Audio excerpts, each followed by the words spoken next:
सभी को नमस्कार। मैं जितेश कुमार जांगिड़, सहायक आचार्य चित्रकला। सर्वप्रथम आप सभी का ऑनलाइन ई क्लासरूम में हार्दिक स्वागत करता हूं। जैसे कि हम बीए द्वितीय वर्ष के चित्रकला विषय की इकाई प्रथम के अध्याय अजंता की चित्रकला का अध्ययन कर रहे हैं। पूर्व के भाग में हमने अजंता की प्रमुख गुफाओं का अध्ययन किया एवं उन गुफाओं से प्राप्त विभिन्न चित्रों का अध्ययन किया। हमने पूर्व के भागों में अजंता का नामकरण, अजंता की स्थिति, अजंता से प्राप्त विभिन्न गुफाएं, कितनी गुफाएं हैं, कितने प्रकार की गुफाएं हैं, अजंता का विषय वैविध्य है। इसके साथ साथ जो विभिन्न गुफाएं हैं उनसे प्राप्त चित्रों का हमने विस्तार से अध्ययन किया। तत्पश्चात हमने अजंता के चित्रों से प्राप्त भगवान बुद्ध की आकृति में जो हाथों की मुद्रा है उन विभिन्न मुद्राओं का अध्ययन किया, जैसे ध्यान मुद्रा, वितर्क मुद्रा, धर्मचक्र, नमस्कार की मुद्रा, वरद मुद्रा, अभय मुद्रा, तर्जनी मुद्रा इत्यादि जो प्रमुख मुद्राएं हैं उनको हमने पढ़ा। जैसे अंजलि मुद्रा आप देख सकते हैं, हाथ जोड़े हुए, ध्यान मुद्रा जिस प्रकार से आप चित्र में देख सकते हैं, अभय मुद्रा और वरद मुद्रा जो खड़े हुए भगवान बुद्ध है उनकी स्थिति के आधार पर आप देख सकते हैं। इस प्रकार से विभिन्न मुद्राओं का हमने अध्ययन किया। तत्पश्चात जैसा कि मैंने बताया था कि जब भगवान बुद्ध का मानव रूप में चित्रण होने लगा था, उससे पूर्व बौद्ध धर्म के प्रचार प्रसार के लिए प्रतीक चिन्हों को काम में लिया जाने लगा था, जिनमें जो पवित्र कमल पुष्प है, धर्म चक्र है, स्तूप है, त्रिरत्न है, छत्र, ध्वजा, हिरण और जो सर्प है, इन सबको प्रतीक रूप में चित्रित, इन सब प्रतीकों का चित्रण किया जाता था।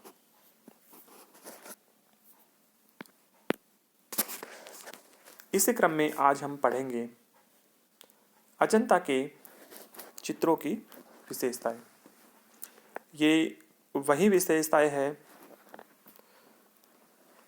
अर्थात इन विशेषताओं का चयन हमने किया है।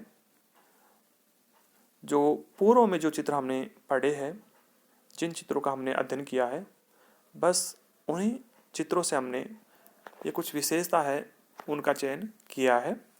और जैसे कि चित्रों की रेखाएं कैसी हैं, चित्रों में रंग विधान कैसा है, आलेखन का जो प्रयोग है, चित्र में अगर मानव आकृतियाँ हैं तो उनके वस्त्र आभूषण है, आकार प्रकार है, आलेखन इत्यादि, इन सब का जो अध्ययन है वो हम यहाँ पे विस्तार से करेंगे। तो आप समझ गए होंगे कि जो विशेषताएं हैं वो हम अजंता से जो प्राप्त जो चित्र है उन्हीं चित्रों में से हमने कुछ विशेषताओं का चयन किया है, जिनसे अजंता के जो गुफा चित्र है उनकी एक अलग पहचान बनती है। इन विशेषताओं में पहली विशेषता है रेखाओं का असाधारण प्रभुत्व। उसके पश्चात नारी चित्रण में चरम उपलब्धि, विषय वैविध्य। चौथी विशेषता है रंग विधान, फिर केश विन्यास। छठवीं विशेषता है आलेखन, फिर भवन, और अंत में आठवीं विशेषता मुकुट एवं वस्त्र आभूषण। इस प्रकार से हम इन कुछ प्रमुख विशेषताओं का अध्ययन विस्तार से करेंगे।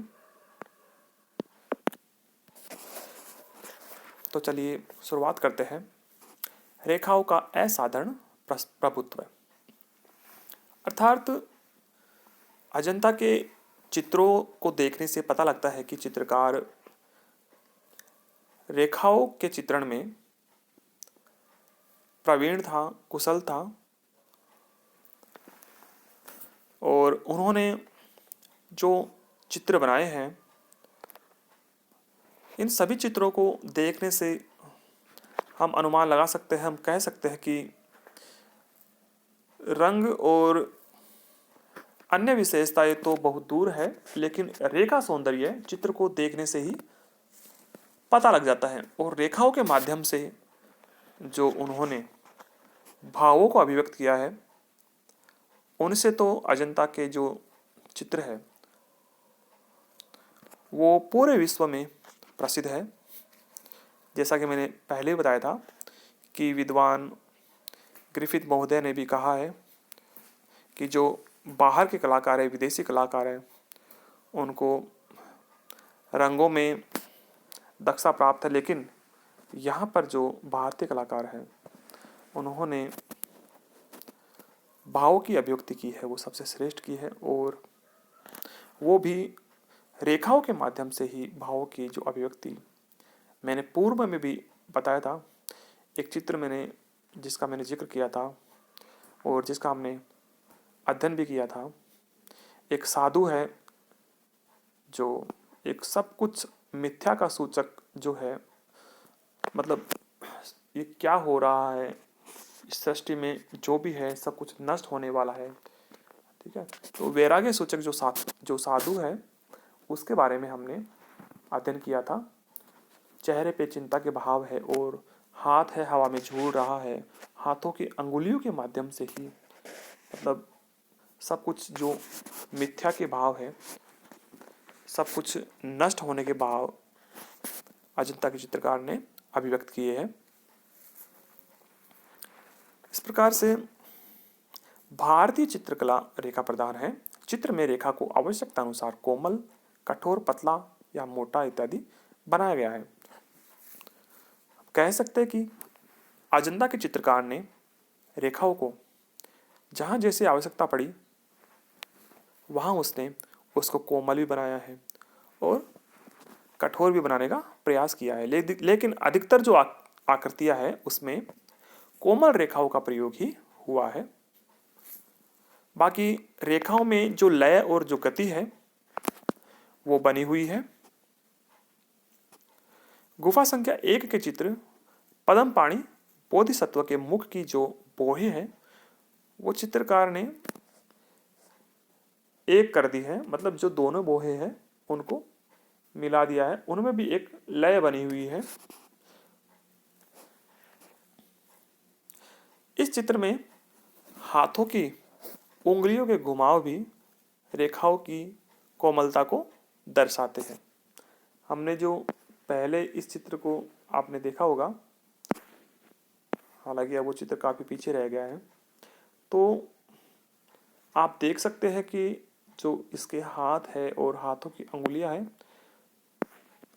उनके घुमाव को भी बहुत ही कोमल ढंग से चित्रकार ने बनाया है। इस प्रकार हम कह सकते हैं कि अजंता की जो चित्रकला है वो रेखा प्रधान है और इन चित्रकारों को अभूतपूर्व कुशलता प्राप्त थी रेखा के माध्यम से भाव की अभिव्यक्ति में। आगे हम पढ़ेंगे नारी चित्रण में चरम उपलब्धि। धन्यवाद।